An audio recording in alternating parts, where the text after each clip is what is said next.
Well, hello, everybody, and welcome to part one of this new Building Safe and Resilient Communities with Location Intelligence webinar series. Today, we're talking about assessing risk and vulnerability using GIS. My name is Ryan Langcloss. I'm the Director of Public Safety Solutions here at Esri. I'm excited to have you with us today.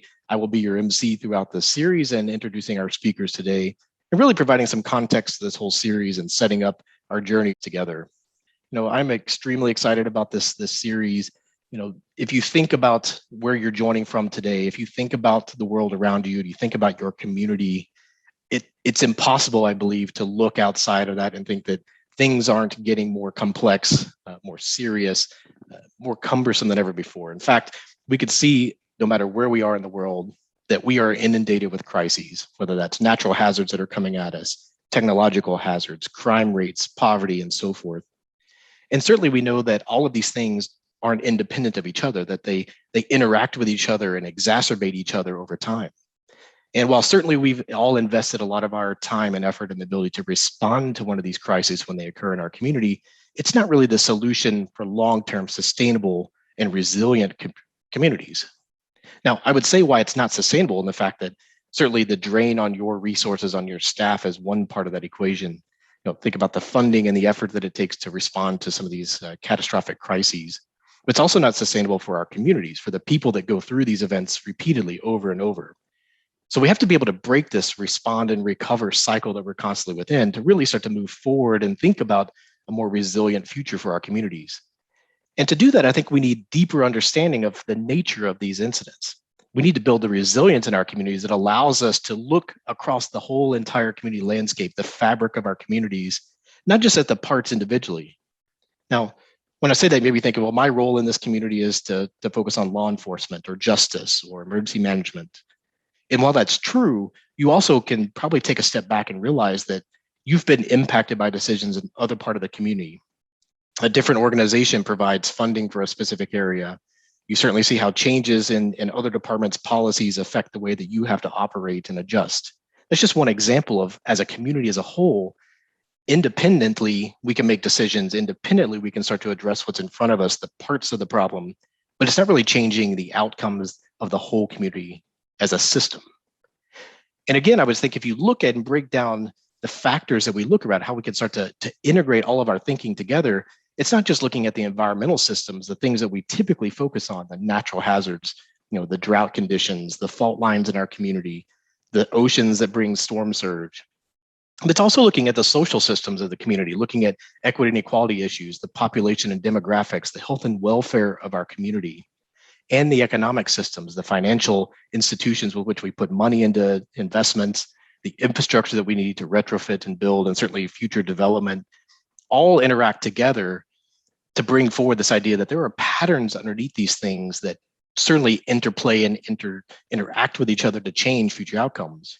Now, this framework, if you will, is an idea that we can start to work around to think more holistically about how we build resilience for the future. And geography as a science and as a language to communicate around these complex systems is the topic of this webinar. In fact, we believe that geography enables the geographic approach. It's a way of thinking and problem solving that integrates the science of geography to understand patterns, to look at how these things integrate and interact with each other, and to do that in a collaborative way. So there's a whole community, we are working together, each of our experts coming together and providing their own piece of the puzzle to allow us a better spatial understanding of the landscape and supporting the multiple objectives that each of you bring to the table, right? We certainly know that working in a more inclusive way and multidisciplinary way means that there's going to be competing agendas along the way. And so using GIS and geography and taking this geographic approach allows us to look at how these multidisciplinary processes play out and how we can truly impact the future safety and security of each of our communities. Now, the geographic approach also integrates many of the powerful methodologies that you rely upon to make better decisions, whether that's geoanalytics and understanding insights and getting patterns, understanding where to apply resources. It's also geovisualizations that allow you to take complex systems and complex data and put it into perspective, right, into the context of a map. It's also about geodesigning, the ability to look forward and how do we address specifically the ideas where we're most vulnerable to truly change outcomes for future situations. And it's about geo-collaboration, engaging not just all departments in our communities for more resilience, but also those we serve, the residents of the community, to be inclusive in the planning and engaging them in the process. And also it's about geo-accounting, accounting for all the factors that come together to track and modify and plan and truly communicate effectively. This is critical for building the safe and resilient communities. And this is the geoscience that we need, the understanding that we need to truly be able to move forward in this world that we live in today of complex hazards.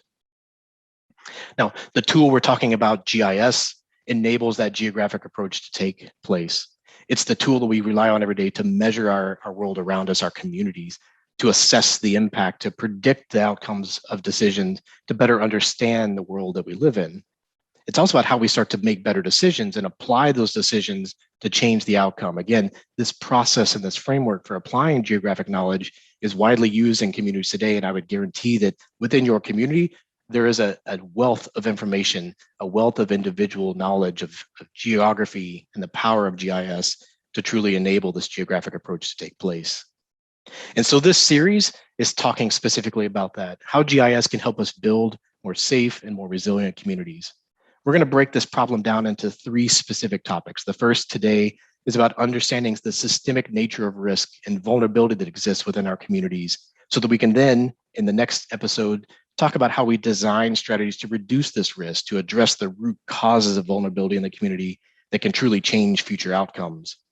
And then finally, all of that's for naught if we can't communicate effectively around what risk means for both residents and households and families, but also to stakeholders that are looking for investments, and how geography can bring that together and allow us to communicate effectively and engage the whole community in this process of building resilience.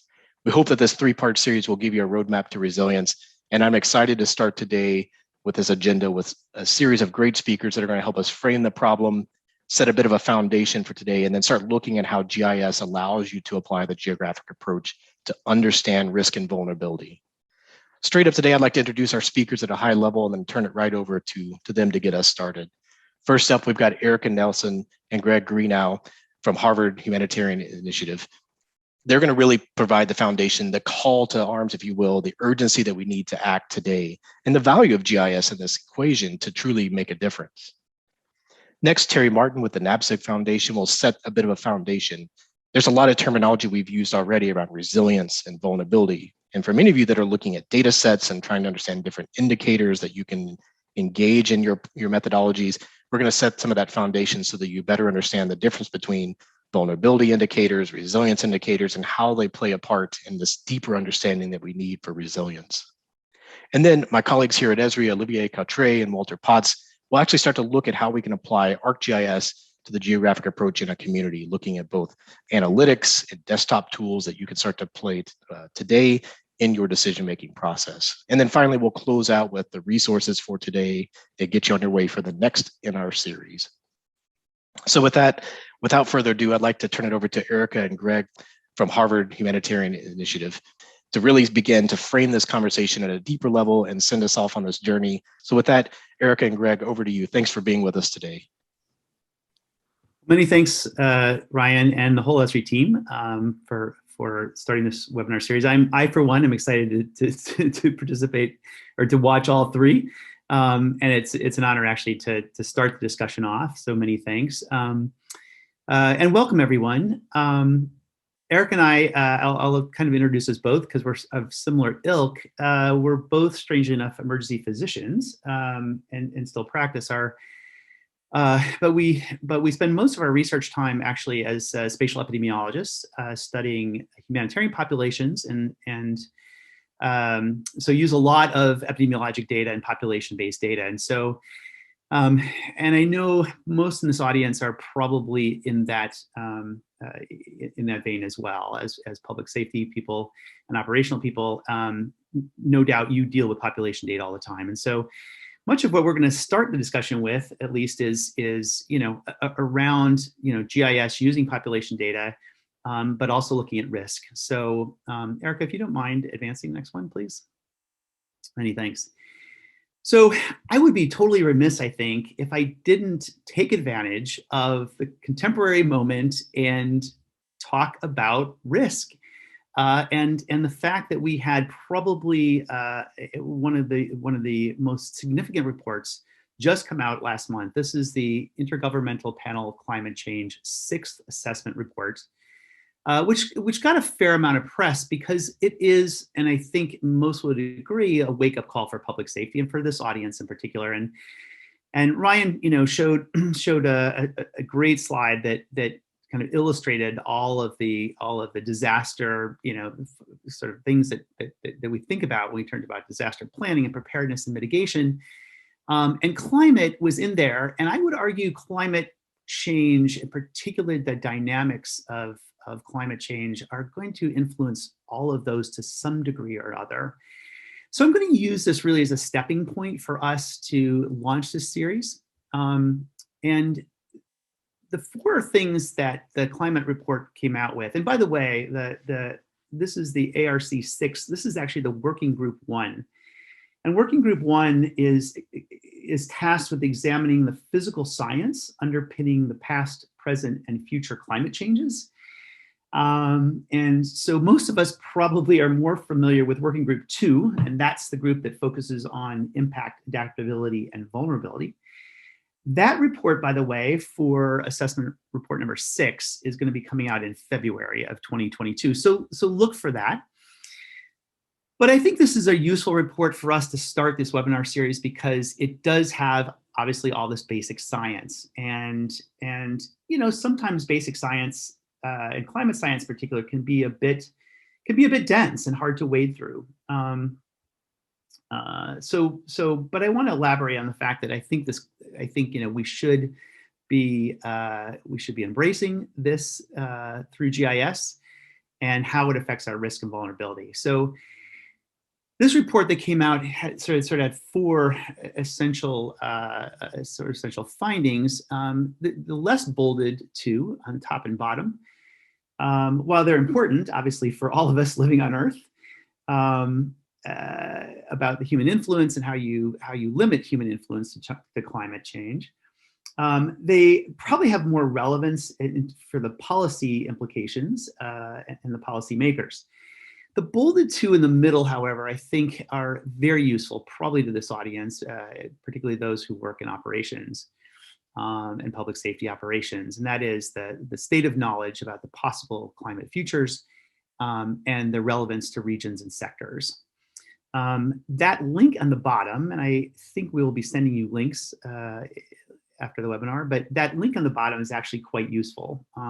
It is an interactive portal to help you regionalize a bit some of the things we're going to talk about coming out of this report. And that's primarily around extremes of temperature and extremes of precipitation and also dryness. So all of that, you can go to that interactive atlas you see linked at the bottom there and actually look at various regions and how different climate scenarios will fit different regions. I think this is the first time they've done this, and it's been very, very useful. Next slide, please, Erica, thanks. So very quickly, you'll see at the top here, this is actually the simulated annual global mean temperature change. Now, again, I would argue that, again, this is climate science. It may seem a bit dense, but it's really, really relevant to population-based work that we do. And what unites us? It is spatial data, right? This is all spatial data, and GIS brings it all together for us. So this is simulated change at different degrees of global warming on the top, you can see there. And again, this is global, but you can go into the link and look at it regionally as well. And then on the bottom are the hot extremes, the hot temperature extremes that would occur more frequently over time, given different scenarios, 1.5 degrees Celsius change, 2 degrees or 4 degrees. And all of this data, right, is compared to the interval time 1850 to 1900. So that's sort of the baseline, if you will. And you can see that each of these dots here represent a year when a threshold is passed of a significant extreme temperature event. And we can already think of, I'm sure many of you can think of what's been happening this summer, right? With heat domes that occupy the Pacific Northwest, for instance. I mean, those are definitely probably 50-year events. So you can see what happens and the likelihood of them occurring with these different scenarios of temperature change. Next slide, please, Erica. Thanks. This is heavy precipitation. Again, we can think of the storms that we've been having, particularly with Hurricane Ida. There's a lot of rain that was dumped in Louisiana and Mississippi. There was a lot actually in the Pacific, in the northeastern part of the United States as well, and it was somewhat unanticipated. Excuse me. So again, you see these changes. And then this lastly is the agriculture and ecological droughts, so the dryness. And again, something we're seeing right now in the Southwest US, for instance, of prolonged drought and wildfires as a result of that. So again, these are events that have rarely occurred at baseline, but now have a much more likelihood of occurring. And in IPCC terms, by the way, the will likely is about a 60 to 90% likelihood of that happening. So there's a couple of really good portals for climate data. And these are two that I would highly recommend. The National Center for Atmospheric Science is very helpful. And you can see the link there. Again, we'll send this to you. The other is ArcGIS for Climate, which has been very, very useful. It's a GitHub, and if you have population data and you want to combine it with climate data, then these are two great portals to be able to find that climate data. And this schematic here, this diagram map on the bottom here, visualization, is a city in Norway. Now there's a center in Norway that actually does a lot of this. And this is a city on the coast, right? And you can see this is the dark, the purple areas are flood zones that are expected to be flooded given certain levels of sea level change. And then you can see the infrastructure, buildings and rail and road infrastructure, and the black dots obviously are buildings, critical buildings that are at risk. So this is just an example of being able to, with GIS, layer in population data, infrastructure data, urban planning data with climate data. So a lot of tools out there, I think, for us. So here's a great example, I think, where, and contemporary example, certainly, of where climate data can be very, very useful for operations. And Hurricane Ida was, I think, a singular important event to highlight, I think, the findings in the IPCC report. First of all, it was an example of rapid intensification, right? This hurricane really went in 74 hours from a tropical storm to a Cat 4 in the Caribbean. Very short area of the Gulf of Mexico that it traversed. And it gained intensity quite fast because the Gulf of Mexico is warmer than it has been, than it's ever been. I think, in 80-degree Fahrenheit range. So this intensified very rapidly. It really didn't give much time for people to evacuate. Most public safety folks need about 72 hours to implement a mandatory evacuation, right? And you're talking about New Orleans in particular, metropolitan area, about 1.5 million people, right? To assist tens of thousands of residents without vehicles, for instance, being able to modify the highway capacity in time, standing up shelters in time, particularly during a pandemic. All of that requires at least 72 hours. So you can see this rapid intensification, largely driven by climate dynamics, right? Really, posing a challenge for those of us in the audience. So, what you see here is the rainfall essentially, and the track of the eye of Hurricane Ida as it made landfall in Port Fourchon, Louisiana, which is a small hub of petrochemicals plants and low-lying land. And you can see where most of the rainfall, of heavy rainfall, took place on the eastern bands of that eye as it traversed Louisiana and into Mississippi. So taking that, right, then looking at the wind gusts, which is on your lower right, you can see the heavy wind gusts, also mapped here. And then being able to overlay that and say, okay, well, where do we anticipate most of the damage, right? Where would we want to evacuate? And again, these were models, both the rainfall and the wind speeds. And you can see here on the right upper is the customers without power. So again, just an example of the fact that we have data at our ready. These are, intense events, maybe very short in terms of the headway that we have to plan and think. How can we use climate data to actually then, climate data with GIS tools to be able to anticipate strategies of either evacuation or damage control, what have you. I will turn it over to Erica.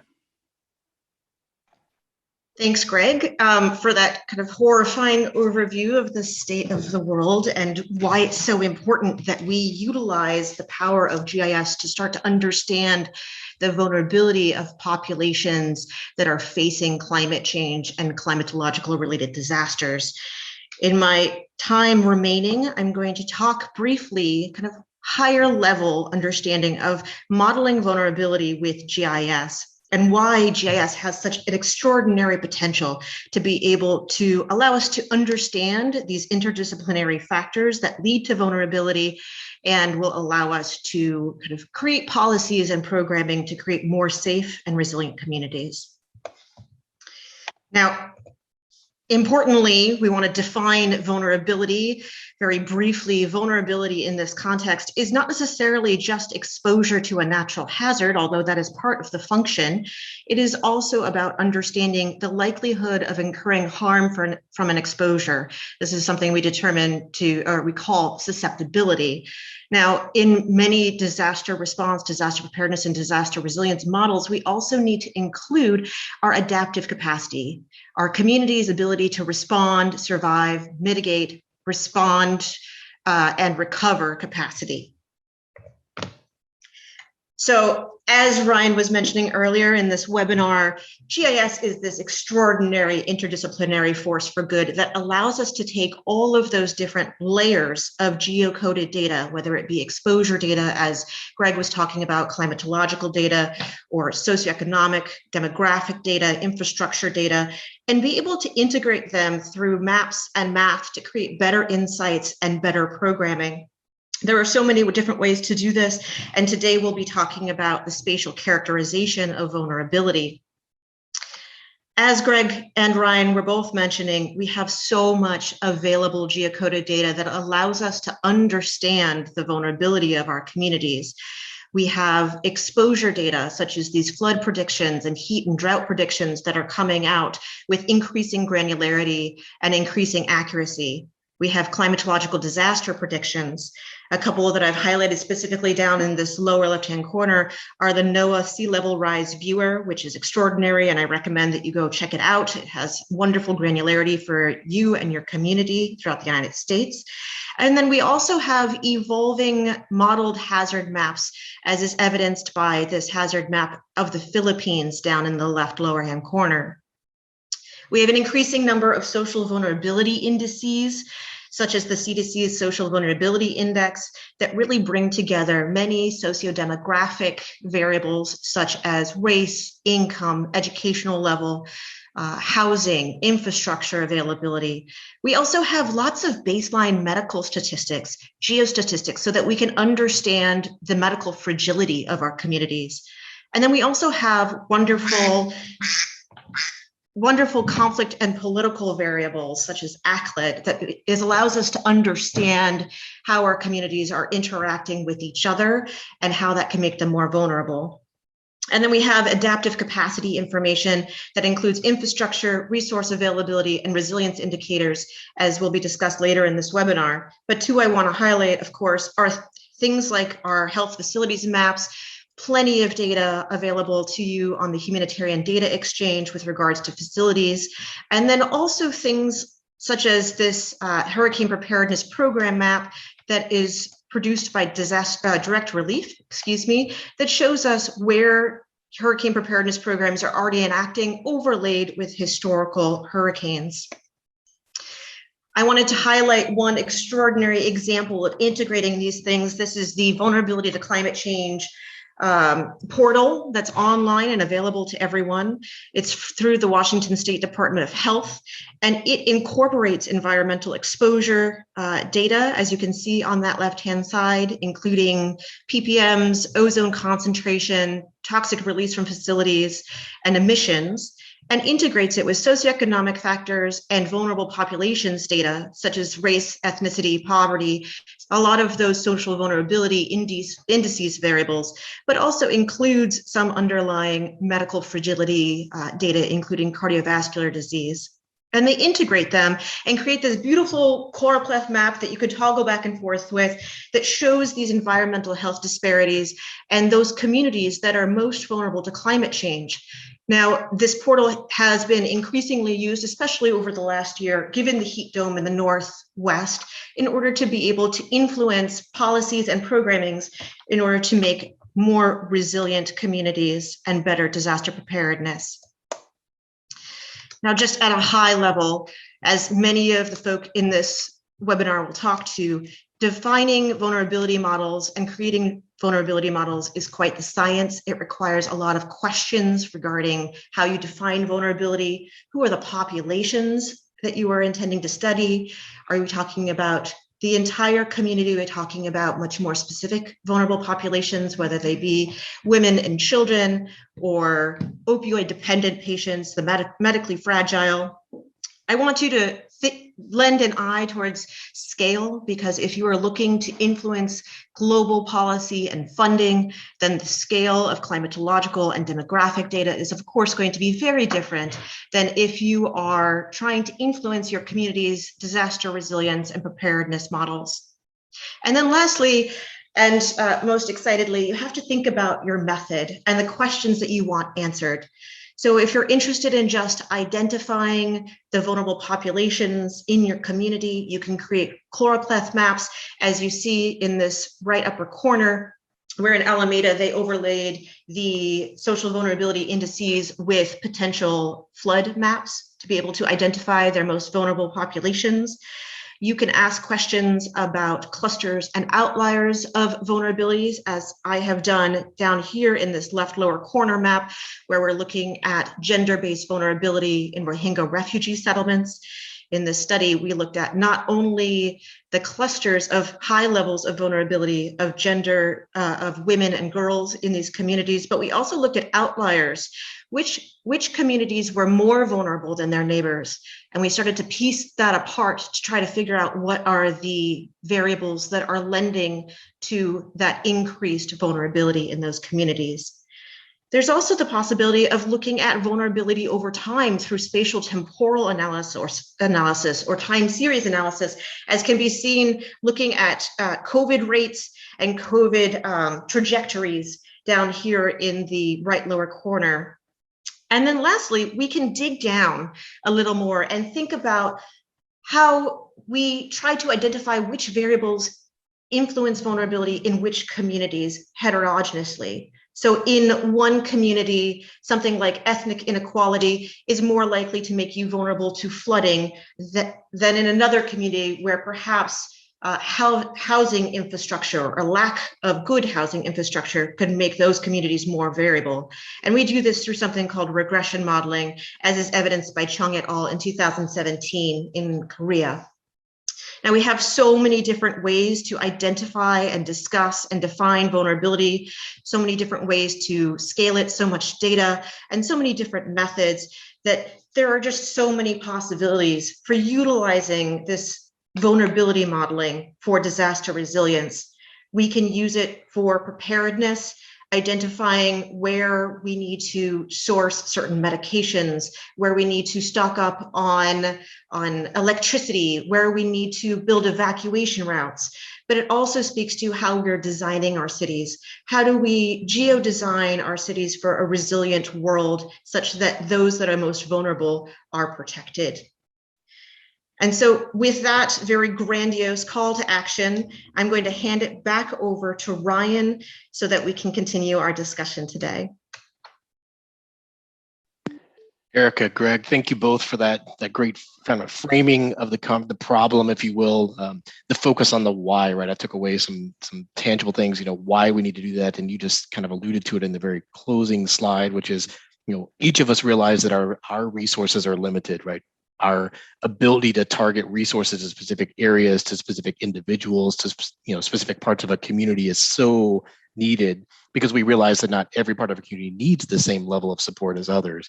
And I think this idea of resilience is truly starting to ask those hard questions and starting to mine the wealth of data around us to understand how we do that. And so I also appreciate you touched on how you start those conversations, which is just asking tough questions, right? Getting the people together, collaboratively working around a map to start to ask, what's behind the map itself, what's behind the decisions we're making so that we can truly move forward in a more resilient way. I really appreciate your framing the webinar series and really kicking us off today. So thank you both for joining us. So the next speaker today with us is Terry Martin. Terry is with the NABSIG Foundation. And I think this will be a nice transition from where Erica and Greg started, which is the wealth of information and data that exist. And for those of you who are wondering, are there ready-made indicators or data sets that I can use to start to aggregate some of this understanding rather than kind of applying my own science? I want to just pick up and get started with some of the reference points that even Erica alluded to around CDC and others. Terry's going to explore a bit more in detail and really put a foundation and definition around some of those data sets to help you begin your journey of understanding risk and resilience in a community. So with that, Terry, over to you. Thanks for joining us today. Sure thing. Thanks so much, Ryan. I am very happy to be here, particularly for such an important topic. And you framed the objectives and challenges really well at the start of our session today. And then I appreciate how Greg and Erica are sharing those real world implications with recent incidents like Hurricane Ida and the immense value of climate and geospatial data to create those insights and allow us to assess the vulnerability of our community. So I'm very excited to have the opportunity to share some of our work and certainly hope that we are contributing a piece of that puzzle that Ryan described to build a more resilient future. But to begin, I thought it would be helpful for those who may not be familiar with us just to provide a little bit of background on who we are and give context to how the initiative I'm going to highlight came about. So the National Alliance for Public Safety GIS Foundation is a 501c3 nonprofit. We have a national network of over 20,000 members of both public safety and GIS practitioners alike, representing all levels of government, private sector, and academia. So our organization is governed by an independent board of directors that are primarily public safety practitioners with lots of years of experience in the field. But I wanted to share our vision, which as an organization is listed here, but at its core is to help build a nation of emergency responders and leaders equipped with the knowledge and skills in applying technology and data to change the outcome of survivors with a goal of building a more resilient nation. And to achieve that goal, we need to ensure that first responders and operators and decision makers get the right actionable information at the right time. So how do we kind of work towards that? Well, largely it's through defining and promulgating the consistent use of best practices. And we do this through the development of national guidelines and standards. We work to encourage and foster collaboration. We do this through exercise and simulations. And this also helps us to document challenges, what works well, and further validate and or update guidance based on those activities.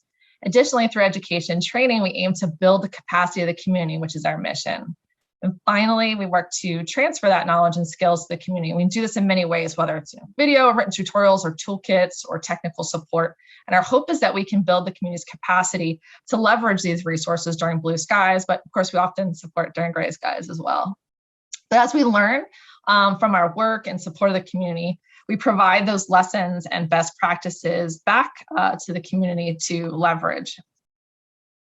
So shown here are some of the ways that you can access those resources. You can navigate for most things from our website. However, if you're looking for data, templates, and other GIS resources we make available, we can head straight to our ArcGIS Online organization, or based on your role, discover content through our Prep Response portal. But I want to point out that everything we have developed and made available has come from a gap or a challenge that was identified in the community. And this brings me to what I wanted to share today. So a couple of years ago, it seemed like we were regularly encountering new indices, either around hazard risk, social vulnerability, or resilience. And the more we looked, the more we found. And this, of course, gave us pause. We really wanted to understand their differences and ensure that the guidance and templates and apps that we were developing to support preparedness and response activities were actually leveraging the most appropriate for that particular use case. So shown here are just some of the activities that we were supporting at that time and have been since, where these indices were needed and could provide valuable insight. At the same time, we were collaborating closely with ERISA's Community Resilience Committee, and members from that group also raised that this was a point of confusion. And that was kind of further validation that this was indeed a broader challenge in the community, and we could begin to brainstorm an approach that could both answer the questions we were having, but also aid the community in a better understanding. And I want just to say that while I phrased it as a problem, it is not necessarily a bad problem to have. We are fortunate that extensive research has been funded to develop these insights into our communities. What NAPSG often does is kind of serve as a translator. That might be by taking highly specialized or technical workflows and developing practical implementation and solutions to the broader community. So this type of challenge was right up our alley. So our response to this kind of challenge or opportunity was to team up under a DHS Science and Technology funded program and form a focus group of emergency management professionals, academics, geospatial technologists, and spatial scientists to try to sort through it all. Through our collaboration, we conducted some pretty thorough research and lit review to catalog what indices we could identify. The focus group determined the criteria for which ones we would investigate further. We leveraged the membership's broad representation to gain insight into what information we needed to glean from each index that the end user would need to make an informed decision. And then we needed to come up with a way to display this information in an easy to use format. So the guidance was built around this goal. And the goal was outlined by the group to assist the emergency management public safety community in quickly understanding which indices are available, the data and methodologies behind them, and their relevance for use in preparedness and response. This is important because each of the indices and indicators provide valuable insights into our communities. None are necessarily better than the other. We simply recognize that it can take time and effort to thoroughly understand the methodologies for their development and assess what each are actually communicating. So our study and the resulting guidance cover all three of these categories. While there are numerous definitions, Erica mentioned one earlier, the ones for our purposes, we define vulnerability as the inability of people, organizations, and societies to withstand adverse impacts from multiple stressors for which they are exposed. Conversely, resilience is the ability of a system, community, or an individual exposed to hazards or shocks to resist, absorb, accommodate to, and recover from effects in a timely and efficient manner, including the preservation and restoration of its essential basic structures and functions. And actually, newer definitions of resilience even go so far as to strive to not just absorb and recover, but come back stronger in order to withstand future hazardous events. I think it was pretty clear from the presentation right before mine that we were facing more frequent and more severe weather events. And it does make sense for us not just to build the capacity to withstand historic events, as they are no longer the norm. And lastly, risk is a probability of threat of damage, injury, liability, loss, or any other negative occurrence that is caused by external or internal vulnerabilities, and that may be avoided through preemptive action. So you might all be familiar with the generalized risk equation: risk equals likelihood times consequence. The National Risk Index, for example, uses three components to measure risk, including expected annual loss from natural hazards, the community's susceptibility or social vulnerability to the adverse impacts of natural hazards, and consequence reduction based on a community's resilience. So shown here are the 5 indices that we ultimately included in the guidance. So our criteria was pretty simple. It needed to be publicly available, so without cost, national in coverage. For example, there are some indices that are developed for a very specific region, and they cannot be hazard specific. So that excluded, wildfire and flood risk indices. We included 2 vulnerable indices: CDC's Social Vulnerability Index, SVI, and the Social Vulnerability Index for the US, or SOVI. For resilience, the Community Resilience Indicator Analysis, or CRIA. Some folks might be more familiar with RAPT, which is this geospatial application that was developed by FEMA to serve out CRIA and support further analysis. And also BRIC, the Baseline Resilience Indicators, or communities, not to be confused with FEMA's program Building Resilient Infrastructure in Communities. And lastly, as I mentioned earlier, the National Risk Index, or NRI, which is our single risk index in this initial guidance. So index considerations. So after kind of narrowing down the available indices and indicators to 5, step 2 was to determine the most important pieces of information a decision maker or analyst would need to have insight before proceeding. I know Erica mentioned these things earlier, the particular population characteristics, gender or health, and the scale that's of interest. So we brought all of these kind of important questions together. First and foremost, what are you looking to understand about your community? Is it social vulnerability, relative resilience, or risk to hazards? What is the minimum scale the data needs to be to support your analysis? A state may be interested in county level data. However, a county or municipality will require data at the census tract level to be of value. Of course, for those in the US territories, you want to know if data is even available for your region. And each of these indices look at different variables. So before you highlight a part of your jurisdiction as vulnerable, you really need to investigate the variables that led to that score. For example, does it make sense for areas in your community that have a high percentage of households where Spanish is the language spoken at home to necessarily be considered vulnerable? And finally, how do you access the data? They're all served up differently. What are you ultimately looking to do can determine your options and whether you may need a report for your community, a database download, or data available in a geospatial format. So I don't have time to highlight necessarily a real world use case for each. So instead, I thought I'd share one really great example from the city of Nashua. So the city began their Resilient Nashua initiative in 2018, and they really took a holistic approach, working with community stakeholders to develop a comprehensive resilience initiative. And the purpose was to identify acute shocks and chronic stressors impacting the city of Nashua now and in the future, and collaboratively find solutions to address these complex challenges. Their first step was to update their hazard mitigation plan and develop a resilience strategy. For hazard mitigation planning to be successful, it would need to be considered in the city's comprehensive planning and include stakeholders beyond the typical public safety emergency response. They also leveraged outside technical expertise to support a data-driven approach to assessing risk and social vulnerability.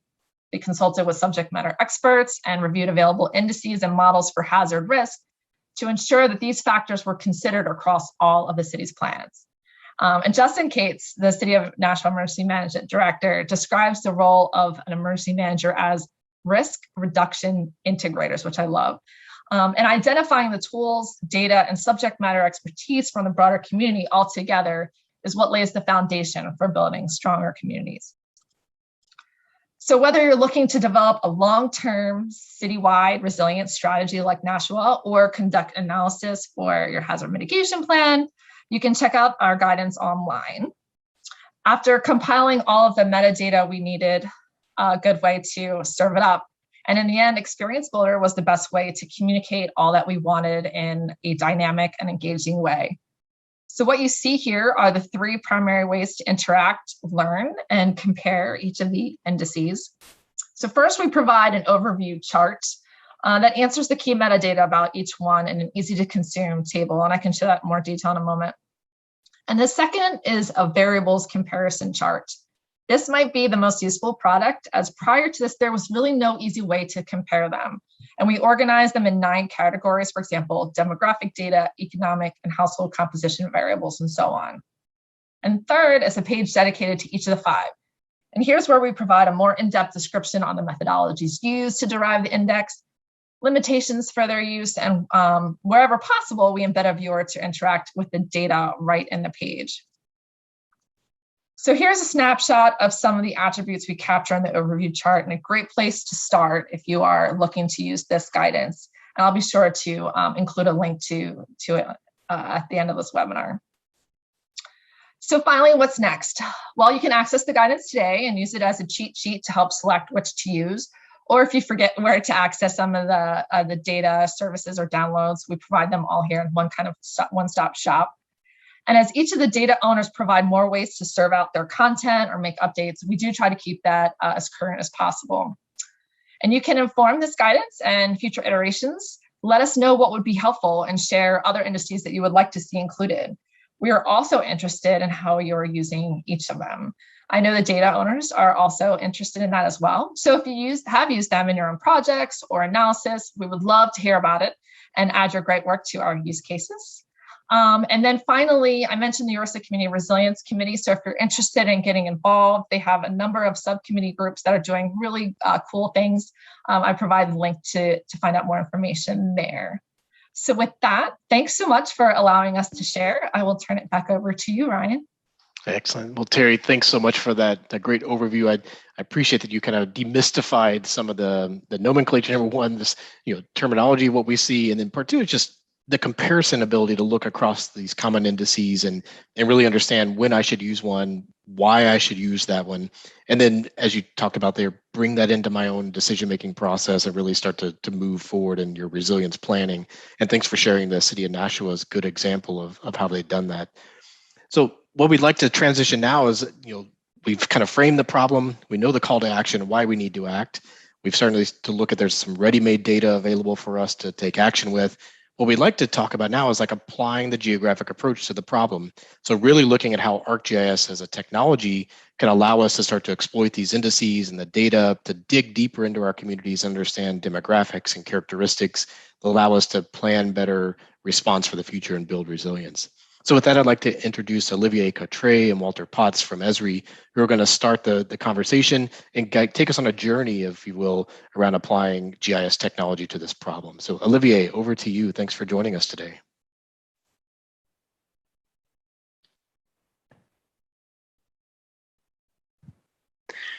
Well, thanks, Ryan, and hello, everybody. Thank you very much for joining us.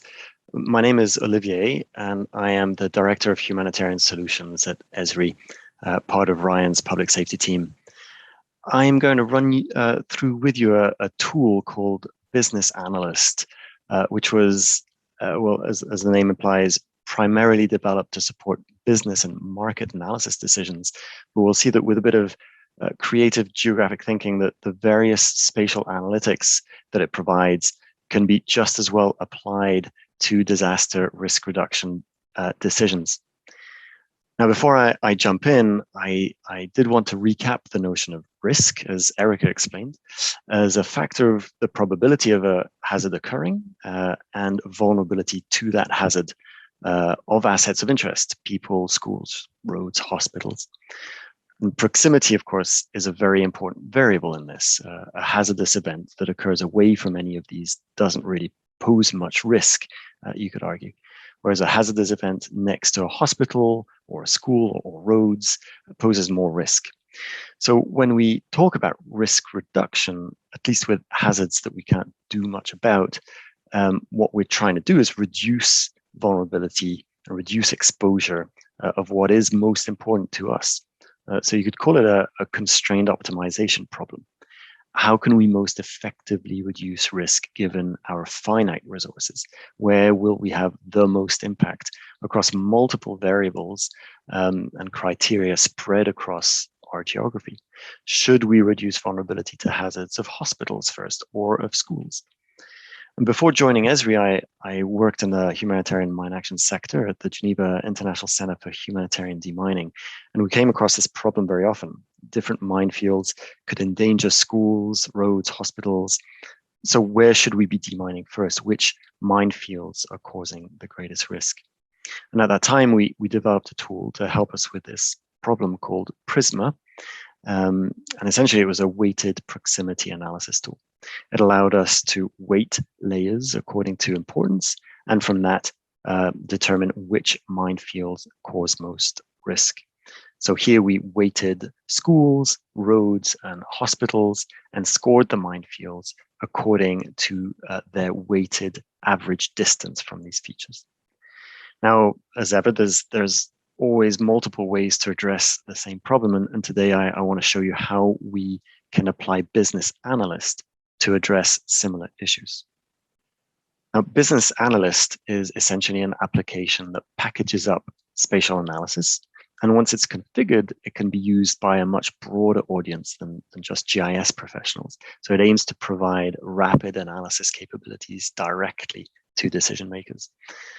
So this is what it looks like when you first log in. It's project centric. So you basically create projects that package up your areas of interest and your analyses. So we're going to jump into a little demo project that I prepared here.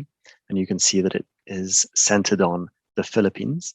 And I've set the Philippines as the underlying profile data that we're going to be using for analysis.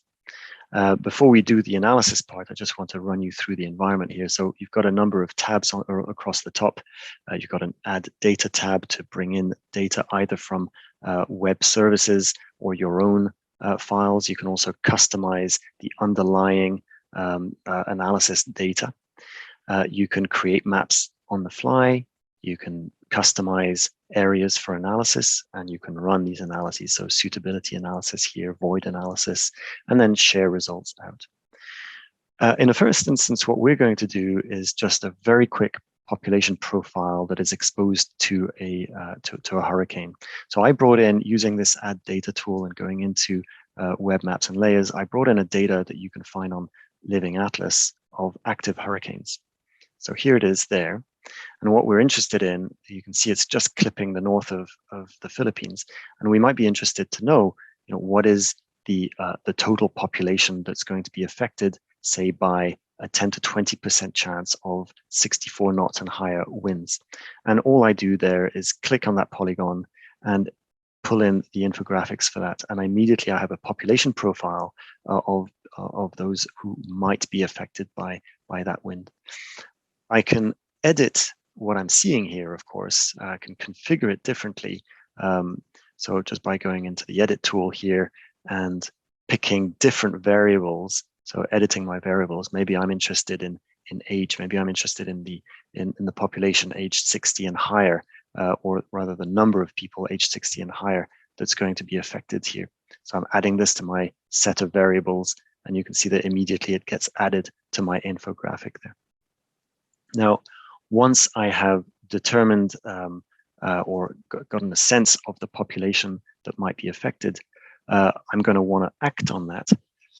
So let me switch this off. And let's say that what we would like to do is prepare some evacuation shelters for that area. But let's say that I only have resources to run one shelter. I have two potential sites, however.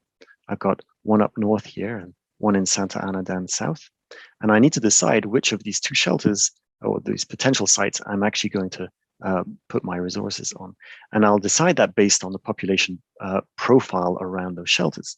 Let's say that Erica's research determines that elderly people and people with lower incomes are those with the most difficulty evacuating ahead of a hurricane. So I'm going to want to find those shelters that are closest to that population profile. So I'm going to run a proximity analysis. And I'm going to start with the features that are on this map here. And I'm going to pick my variables. So the variables that I just mentioned are one to do with age. So I want to see the percentage of people over 60. And I also want to get a sense of income. So I'm going to use the purchasing power variable here and apply that. Now it's giving me a ranking already, except that the purchasing power variable needs to be inverted because, of course, I'm interested in those shelters that are closer to people with lower incomes, not higher incomes. So I'm just going to go and invert that particular variable. And actually immediately there, you see that it's basically ranking the two shelters equally. But let's say that we have determined that it's older people who have more difficulty evacuating than people on lower incomes. So I'm going to put a higher weighting on my age variable here. I'm going to bring it up to say 84%. And there immediately it ranks the shelters. It provides a weighted average proximity of those shelters to those different population profiles. And I have now I'm now able to focus my attention on the shelter in Santa Ana. I know that this is where I will have the most impact according to the variables that I've determined. So that was just a very, very quick overview of the functionalities and the analysis capabilities of business analysts. I just wanted to come back on one point, and that is the importance of this little option here, which is to customize your own data. What you've seen there is analysis based on prepackaged data that's already comes with business analysts, and that data is continually being enriched. But you may find that it doesn't contain the data that you're looking for. So you have the option here of bringing in your own data for analysis.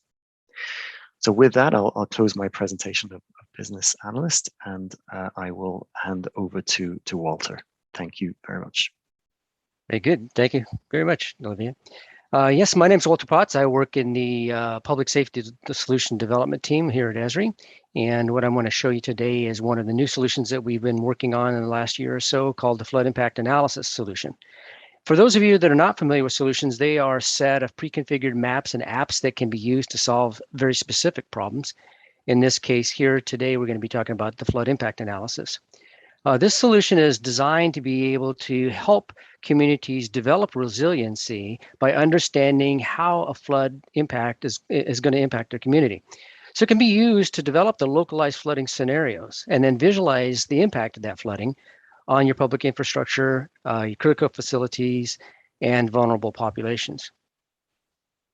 It can be used to develop these flooding scenarios before the flood occurs. For example, riverine flooding at 1, 2, 3 foot flood levels or more, some storm surge or tidal surge flood scenarios, and sea level rise as well. You can analyze then the degree of impact on the buildings, facilities, and infrastructure for each one of those flood scenarios. You can also create compelling 3D visualizations that'll help communicate the flood risk for mitigation planners and for the general public as well. The results then of the analysis can be shared with non-GIS users in a web application, which makes it a lot easier then for them to be able to navigate. It allows you to take a proactive approach then to accelerate the planning, response, recovery, and mitigation phases for flooding and ultimately increase your resiliency. So let's take a look at the solution and see how it works. Flood impact analysis is a configuration of ArcGIS Pro. It's designed for professionals, GIS professionals, to be able to use. It contains a set of tasks to walk the user through the process of developing flood impact scenarios using your data. And here you can see there are a set of tasks to help prepare your flood depth and elevation data, such as the flood depth rasters and water surface elevation raster data. It can also be used to define the flood impact area. So here you can see that I've defined a flood impact of 3 meters over this riverine low-lying flood impact area. And once you've calculated or created that flood impact area, then you can calculate what the flood depth would be on the roads, the low-level water crossings, bridges, and this would be the bridge height from the water level up to the bridge, and also the building exposure. So as I zoom in here a little bit, you can see where the roads are going to be impacted, and each one of these is color-coded by the degree of impact. You can also share that information once you've done the analysis so that users can access it in your ArcGIS Online or your ArcGIS Enterprise organization. You can also create the flood scenarios in 3D so that we can visualize what that's going to look like. And the same scenario as we visualize it in 3D, so we can see the depth of this particular location on these buildings and on this roadway here.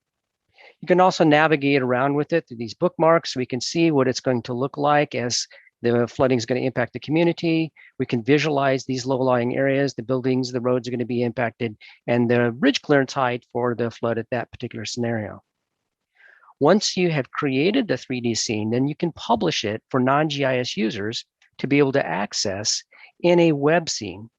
In this case here, I'm looking at a web scene of the same information, the same flood information that we've created earlier, and it allows mitigation planners to see which of these buildings is going to be impacted the most, and which roads are going to be impacted. You can navigate around in the flood scene to see how it's going to impact the overall community. Not only what buildings, you can see is what infrastructure, such as roads and these bridges. In this case here, we're seeing this bridge is only going to have a 1 meter clearance on a 3 meter flood scenario on this particular river. You can also visualize that information in 2D so that flood planners or operations staff can see what the impact is going to be on this particular flood area. So here, I'm just going to create a 1 mile buffer around this particular bridge that we looked at earlier that could be impacted by the flood. So we can see what the impact is going to be on our community if there is a flood and this particular bridge is closed. We can see how many hospitals are going to be impacted by that, how many schools will be impacted or at least within that 1 mile buffer, and also how many buildings, roads, bridges, and the social vulnerability within that buffer. This is using that social vulnerability index layer that Terry was talking about earlier. It can be added to any one of your web maps or web scenes to be able to see what the impact would be. So I can see how many what's the population that could be impacted in that particular bridge closure. You can see some things like how many housing units, how many below poverty are older than 65, and so on. You can include any kind of attributes that you want to in this particular situation awareness viewer. So that gives us a quick look at what you can do with the flood impact analysis solution. It can be used to develop the localized flooding analysis and scenarios for your community on any one of those type of scenarios. You can get more information by going to the Getting to Know Flood Impact Analysis story map. You can see how it's used, and you can get the documentation by going to the Flood Impact Analysis documentation page. Now I'm going to hand it back over to Ryan. He's going to close out our webinar. Excellent. Thanks, Walt, and thanks, Olivier, for taking us on that journey of applying our technology of GIS, ArcGIS, to the problems of building resilience. If I were, paying attention and looking at where would I get started and thinking about applying all this today, I want to leave you with a couple of resources to think about, and then also encourage you to just, as you're thinking through those problem sets, if you're thinking about, hey, I'm a planner, I'm not a GIS professional, perhaps my starting point is into business analyst, I'd like to learn more about how to get started in that area, like how do I start to bring my data in for pre-existing shelter locations and schools to play out different scenarios, to look at vulnerability, to start to ask the questions and the weighted proximity analysis that Olivier showed. We'll give you some resources to do that, and actually a learn lesson that can guide you on thinking about how you apply that technology. And then as Walt showed, if you're a GIS professional, right, you have a rich ecosystem of technology, of ArcGIS solutions that you can download and start using on top of ArcGIS Pro to configure that tool set, just like we saw for flood impact analysis, that really would allow you to start to dig deeper in using spatial analytics to uncover vulnerability, to uncover where you need to focus your resources more effectively in a community. And doing that in a collaborative way, not just as a GIS team, but also with your operations staff and your public safety officials and the community in general. So bringing them to the table, allowing them to validate some of the assumptions we're making in a GIS map is really important. There's a great case study that we'll share as well from the Philippines Red Cross, who was able to combine existing GIS data for floodplains and known flood locations and bring that into the community and actually sit down with local community officials and with those that have been impacted through previous events to validate, to say, the flood level that you've got on your map and showing in the data is not accurate, right? When it actually flooded last time, it went to this building or to this level, to this height, right? And allowing us as data managers and as GIS professionals then to modify those attributes to then really understand what the data looks like on the backside and having that field validation so that we're addressing real problems on the ground. Those types of interactive and inclusive design strategies is really what we're excited about. And we'll talk more about that as we go forward in this series of applying these tools and then starting to really design strategies to reduce risk and effectively communicate with that community as well. Now, some specific resources to take you on a journey. If you're interested in learning more about ArcGIS Business Analyst, you'll find the link here. The second is a bit of a learn lesson. So if you're looking at business analysts, you're thinking, how do I do that shelter proximity analysis? And can I do it with some of my own data? There's a great learn lesson, a free tool that you can take, sign in, you can practice doing the same shelter analytics that Olivier showed in the Philippines for your local jurisdiction. It's a great place to get started and learn a bit of that, especially if you're not a GIS professional. If you're a mitigation planner, a hazard planner, somebody who's interested in geographic thinking and geoscience, like this is a great place to start to learn a bit about that tool. The next two Walter showed, which was ArcGIS Pro. If you're interested in that tool and want to learn more about it, you can follow the URL you see on the screen. And then if you would like to download and access that, Walter shared a link. There's also a quick short URL to grab the ArcGIS solution for flood impact analysis that allow you to configure ArcGIS Pro. And as I mentioned, there's a ton of other resources and solutions that are available for you to configure ArcGIS around this idea of understanding risk and vulnerability. We've only shared a couple of those today for time's sake. But if you'd like to learn more about how GIS supports all of public safety and this idea of understanding risk and vulnerability, you can visit esri.com/public safety to truly dig deeper in any one of those specific areas where your expertise is focused. So with that, my last call to action for you is please come join us to continue this story. Today was about framing the problem to really understand the need for building safe and resilient communities, and that the urgency which we have right now based on the IPC from Erica and Greg to really start to frame the conversation around what vulnerability means versus resilience and how these data indices can help you with Terry, and then really to take the tools into practice. Where we go next is really starting to, now that we understand those framing points of the conversation, how do we design effective strategies to reduce the risk? So if we've just taken Walter's example of looking at flood impact analysis, and now we know where a specific bridge may be impacted and that there's so many people based on the indicators that Terry talked about, how do we actually design strategies to put our resources in the right place to, again, reduce that risk over time? You can join us for part 2 of that series.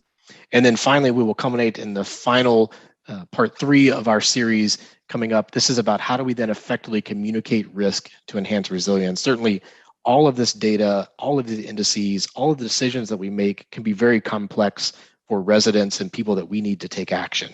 So how do we effectively engage them in the conversation? How do we put all of these decisions and data in the context of their local household, of their family, and help them understand how to take action to reduce their own personal risk that really builds this resilience across the community as a fabric that carries us forward into the future. So with that, just a final thank you to all of our presenters today. Thank you so much for spending your time with us and sharing your vision for understanding risk and vulnerability. For all of you that are joining us from wherever you're at, thank you so much for joining us. We look forward to seeing you on the next webinar in this series and continuing our journeys together. Thanks so much, everyone. Have a great day.